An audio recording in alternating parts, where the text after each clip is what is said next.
Thank you very much. Please let's take our seats. Thank you.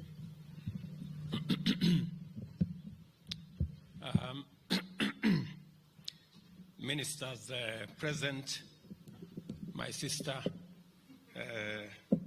Ambassador of the United States, Meg Whitman, the Vice President of IBM, and all the good people, researchers, the management of the university, Catholic University. Distinguished ladies and gentlemen, good afternoon. A few days ago, I held very productive engagements with the IBM leadership team in San Francisco, California, where we reviewed the decade-long collaboration between the government of Kenya and IBM. It became clear that a broader conversation was necessary in order to build upon the legacy of this partnership in terms of innovation, achievements, and pioneering development. An engagement that extends the scope of our joint endeavor to include initiatives enhancing our capacity to deliver transformative solutions in the delivery of public services across various sectors. This event, to commemorate 10 years of IBM Research Lab, will provide us yet another opportunity to extend our conversation, appraise our achievements, evaluate our present needs, and envision a bold, disruptive path to the future built from our complementary partnership. And looking at the presentations that I went through earlier, I am persuaded that we actually have a great opportunity to do this together. It is the work of leadership to imagine a future of opportunities and solutions. And it is the work of innovators to design it, while it is the function of technology to reconcile the two, to deliver a vision of the future that is safe, secure, and sustainable. This event brings together all the necessary parties in one place, and it is only appropriate that technology, research, development, and innovation be at the heart of our quest for a prosperous, resilient, and dynamic Kenya. Over the past year, I have used numerous occasions to make a strong case for investors, multinational corporations, and technology companies to shift their strategic focus to Africa. The young, green continent of the future, and in so doing, capitalize on Kenya's geostrategic advantage as the gateway to the region and to the continent. A landscape of opportunity is unfolding on our continent. A vast market of 1.4 billion people has emerged under the Africa Continental Free Trade Area and the various interlocking regional economic blocs. Africa's population is famously young, now educated, skilled, and motivated. The continent is abundantly endowed with natural resources, including critical minerals required for the global transition into green industrialization. Our continent also has tremendous renewable energy potential, and Kenya is a front runner here. In a world imperiled by impending climate disaster occasioned by emissions from past industrialization, the greening imperative at hand is a matter of existential necessity. This makes Africa the global hub of the next industrial revolution. Mr. Vice President, listen to me again. I said, this makes Africa the global hub of the next industrial revolution. Kenya is the gateway to Africa. The future is here, and we shall imagine, design, and build it together with IBM and many others. We are committed to securing this country's future by deploying technology to deliver solutions that enrich human experience and well-being, keep the economy competitive, diverse and robust, and enhance the resilience and security of communities and the nation against all threats. We recognize technology as the catalyst, which will facilitate the highest actualization of our potential, efficient use of our resources, and optimal exploitation of opportunities, and therefore a means of ensuring that we make the best use of the limited resources to maximize value for Kenya as citizens and as consumers. The government's bottom-up economic transformation agenda promotes science, technology, and innovation as an enabler of excellence in all sectors.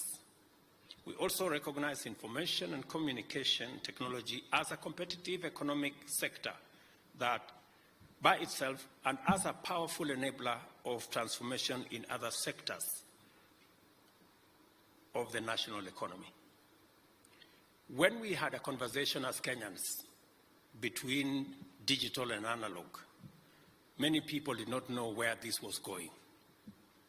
But I can confirm today that we have moved Kenya to a digital space from very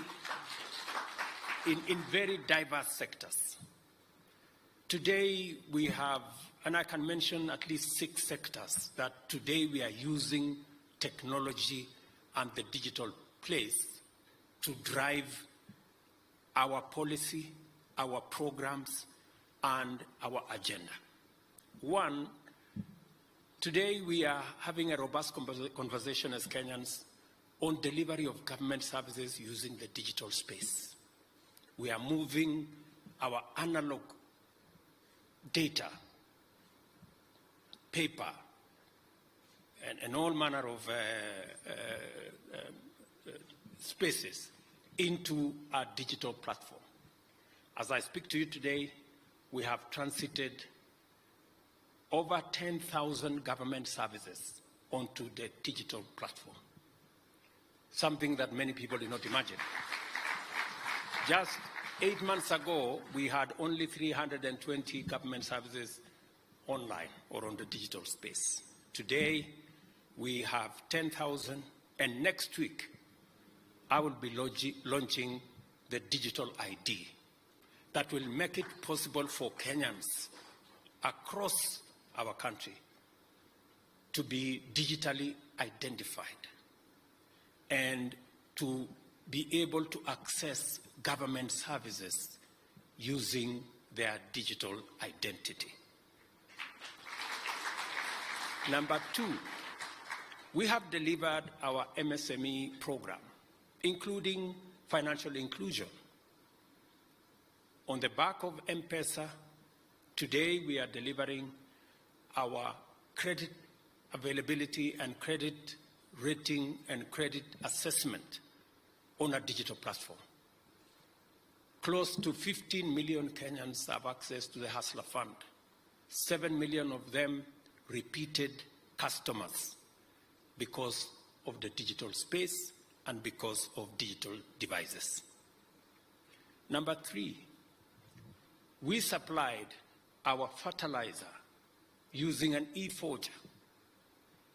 Many people did not believe that this was doable. We had problems with brokers and middlemen and crooks that stole our fertilizer. But because of technology, this year, we didn't have a single loss to our farmers. Our farmers had access to their fertilizer, and we intend to buy their produce again using a digital platform. We are slowly but surely transforming our agricultural sector using technology. As I talk to you, number 4, in Parliament, there is legislation that is going to make it possible for us to deliver our health programs on a digital platform. We have discussed this extensively with all the stakeholders. I am very happy that yesterday the National Assembly passed the necessary bills. They will now proceed to go to Senate. Those in the Senate will proceed to go to the National Assembly. And in a couple of weeks, we will have built the ecosystem that is going to make it possible for us to deliver on universal health, a challenge that has been with us for close to 17 years. I am very proud that technology will now make it possible for us to deliver our universal health coverage on a digital platform, whether it is registration, assessment of whether they qualify for what category of our National Hospital Insurance Fund, how we are going to process claims, how we are going to pay the claims. Technology is coming in handy, and we are very proud of what we are doing. On the education front, we are using technology to leverage on everything that we are doing, including assessment of students who qualify for different categories of scholarships.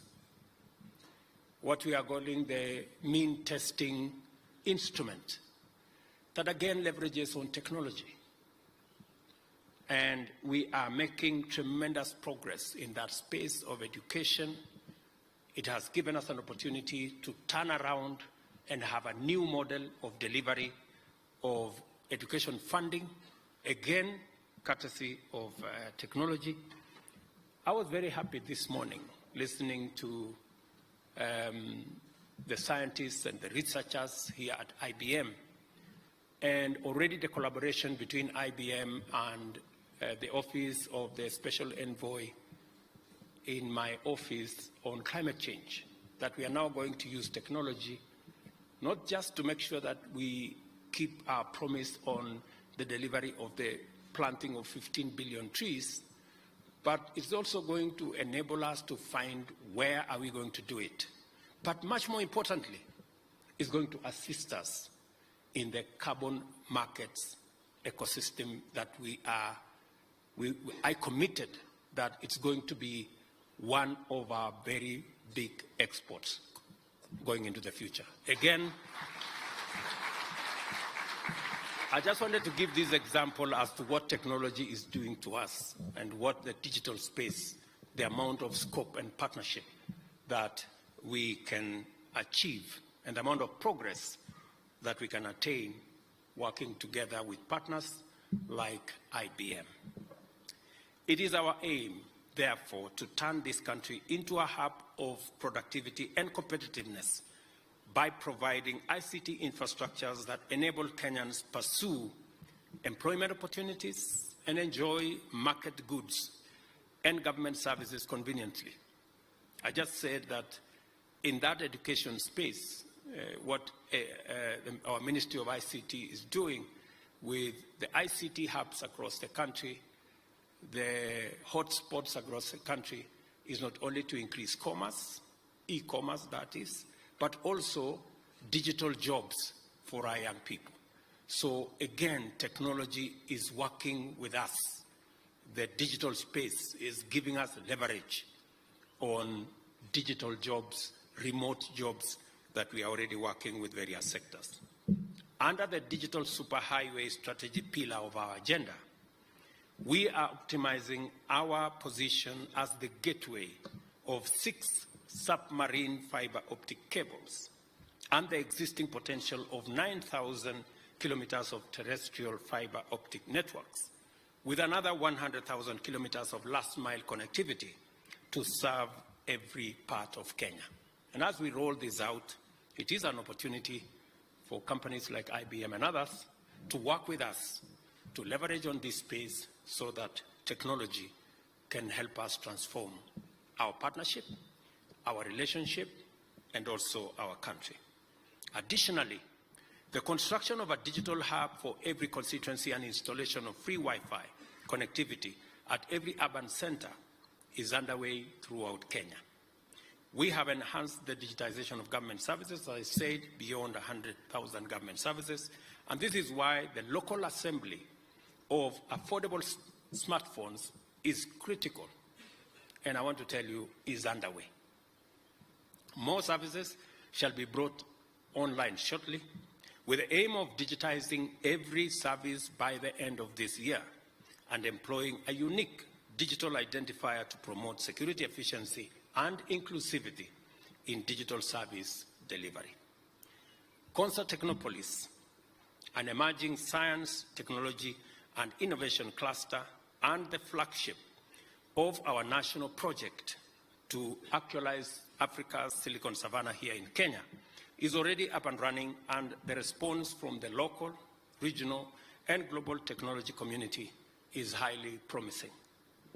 We have also embarked on sector-wide ICT institutional reforms covering formal policy and legislation to establish an enabling environment for digital business, research, and innovation. I want to encourage the Ministry of ICT that it's now time for us to focus on an AI strategy, an AI policy, and AI legislation to provide and underpin the opportunities that are clearly in the horizon coming from the AI space. As I have said before, we have our eyes firmly in the horizon, scanning the possibilities that lie in the future. It is well established that economies where research and development are a policy priority tend to stay competitive over time because the future is full of possibilities for them. Our digital master plan is intended to fulfill this role by enhancing our ability to confront an uncertain future with a lot of confidence because we will have the research to work with us. Because of our commitment to create an enabling environment for digital competitiveness, Kenya has attracted many technology companies, including the global big tech, which have found a promising ecosystem from which to launch transformational endeavors, not just in our country, but by extension in our continent.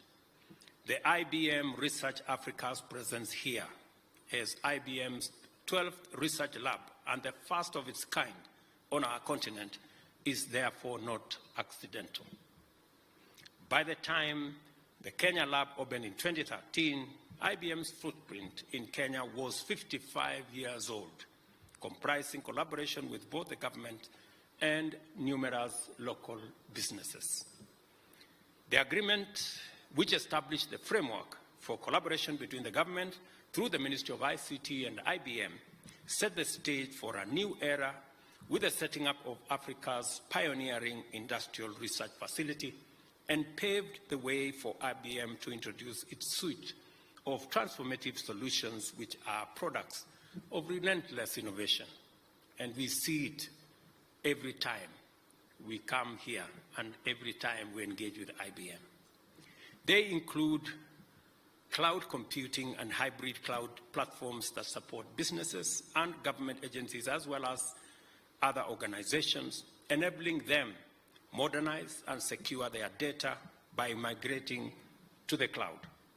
Data analytics, and of course, artificial intelligence-driven solutions, on the other hand, confer the competitive advantage and significant benefits of data-driven decisions on a broad range of critical strategic areas like healthcare diagnostics, financial fraud detection, and the optimization of agricultural productivity besides powering economic growth and innovation. In addition, blockchain technology solutions offer transparency, security, and efficiency in the management of supply chains, land, and financial transactions, with a promise of transformative applications in areas like agricultural value chains and land registry management. You will be amazed to know what we are doing in our land registry space using the technology that is available to us. And you will also remember that according to the plan, our delivery model for the bottom-up economic transformation agenda is the value chain framework to rationalize resource allocation and facilitate coordination. We recognize IBM's leadership in cybersecurity, which has now emerged as a critical strategic priority for all actors on our digital landscape and for government especially as we prepare to digitize all our government services and deliver on them. These services have benefited the banking industry, financial and revenue administration institutions with robust cybersecurity and seamless digital transformation, and I want to congratulate IBM for doing very well in this space. I especially commend the research lab, which provided a platform for Kenyan researchers. I saw them here this morning, Wamburi and group, in collaboration with the Ministry of Industrialization to implement a program which initiated improvements to Kenya's ease of doing business profile. After taking informed decisions on the basis of insights supported by robust analytics, the country's ranking in the World Bank Ease of Doing Business report improved by over 80 positions to the 3rd place in our part of the continent. And I remember working very early mornings with Charity and others as we worked on this program. Without a doubt,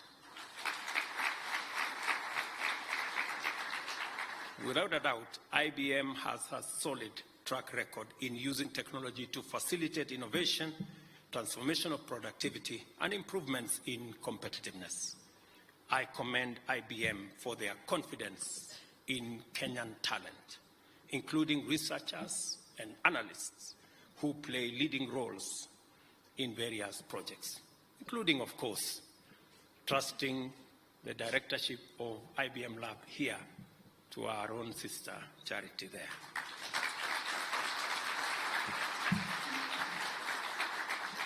And I don't think it was so much about her being Kenyan. It was so much about her being competent and being able to do the job. This is why on the 10th anniversary of a highly fruitful collaboration, I look to IBM for further progress, especially in training Kenyans in high-end technology skills, including but not limited to facilitating access by more Kenyans to pathways leading to PhD-level qualifications in high-tech science at whatever cost. Of course, including no cost. I also encourage IBM to do its part in scaling up our current collaboration and open up the research lab for the benefit of Kenyan universities, as well as government ministries, departments, and agencies, those that are in need of research. The government of Kenya will set in motion appropriate mechanisms to expeditiously facilitate the extension of the MOU on collaboration with respect to the IBM research lab based here. I can tell you we have absolutely no problem. In fact, we have every reason to extend the MOU that currently exists. And if anybody had any doubt, my presence here, together with all of our engagements, should give you comfort of our commitments that we shall honor them in full, in due course, and on time. Looking back, there is so much achievement to celebrate and appreciate about the 10 years of collaboration between the government of Kenya and IBM. Looking into the future, there is reason to be confident that uncertainty will be met with a high capacity for technological innovation and commitment to collaboration in designing a future consistent with our highest aspirations. The future of our dreams will unfold in Africa's Silicon Savannah, right here in Kenya. And I have been told this morning that Silicon Savannah is not a place, that the Silicon Savannah is a whole movement and a whole concept that must encompass every part of our republic, and also the digital and geostrategic gateway that we are to East Africa and to Africa at large. Thanks to collaborative initiatives like IBM Research Africa, that future will be imagined, designed, developed, and implemented here in Kenya, together with all our stakeholders. I want to say thank you very much. I am very proud of this moment that we are celebrating success, not just about the past, but we are also confident about the future. It cannot be better than what we have. Thank you, Mr. Vice President, for finding time to come and join us in this celebration. They are important to the government of Kenya because we have made a deliberate, intentional decision that technology is going to be front and back of the delivery of government services in Kenya, and also building our economy, as well as making sure that we deliver on all the social services that we have to, from education to health to water and all the other aspects of the commitments we have made to the people of Kenya. And we will work with you as partners as we work with other technology providers in a space where competition gives us the very best for us to move forward. Thank you very much. God bless you. Asanteni sana.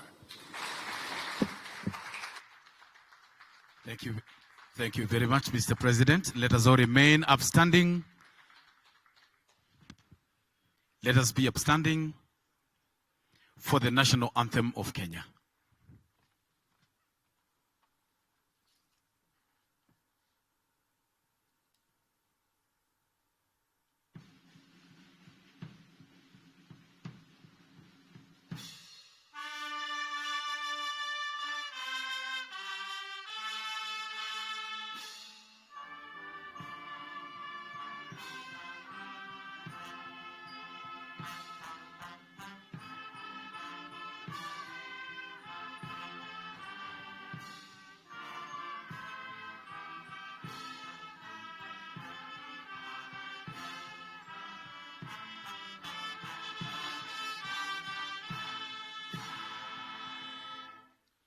We shall continue to remain upstanding as His Excellency and His